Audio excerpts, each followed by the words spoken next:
ہر school کو broad base education کا school ہونا چاہیے. یہ بچے کا بنیادی حق ہے. ہر بچے کو پہلے 12 سال کی تعلیم براڈ بیس ملنی چاہیے. براڈ بیس تعلیم کا مطلب کیا ہوتا ہے؟ یعنی بچے کو اس قابل کر دینا کہ وہ اپنے مستقبل میں جس علم کو بھی پڑھنا چاہتا ہے اس کی بنیاد اس کو مل جائے. تو ہر معاشرہ یہ دیکھتا ہے کہ آج کل کے حالات میں براڈ بیس ایجوکیشن کی ضرورتیں کیا ہیں. کچھ لینگویجز ہوں گی، وہ ہر ملک میں مختلف ہو سکتی ہیں.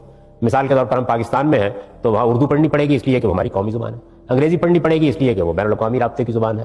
عربی زبان پڑھنی چاہیے بچوں کو اس لیے کہ ان کے مذہب کی زبان ہے. میں نے ایک مثال دی تو لینگویجز ہے.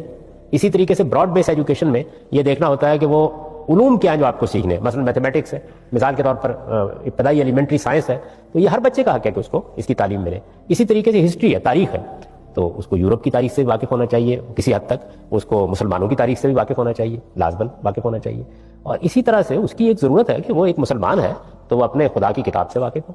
تو میرے نزدیک براڈ بیس ایجوکیشن کا حصہ قرآن مجید کو لازماً ہونا چاہیے. یہ براڈ بیس ایجوکیشن بچے کا حق ہے. یہ والدین یا معاشرہ دیتا ہے. تو آپ کو وہ اسکول قائم کرنے چاہیے جن میں بچوں کو براڈ بیس ایجوکیشن دی جائے. وہ یہ تعلیم پا کر اپنے مذہب کو بھی آگے جان سکیں، مزید اگر علم حاصل کرنا چاہیں، عالم بننا چاہیں، اور وہ اگر کسی دوسرے فیلڈ کو اختیار کرنا چاہیں تو اس کی بھی اسکل ان کے پاس موجود ہو. براڈ بیس ایجوکیشن، کسی بچے کو کسی مذہبی اسکول میں بچپن میں نہیں بھیجا جا سکتا. یہ اس کے بیسک رائٹس کے خلاف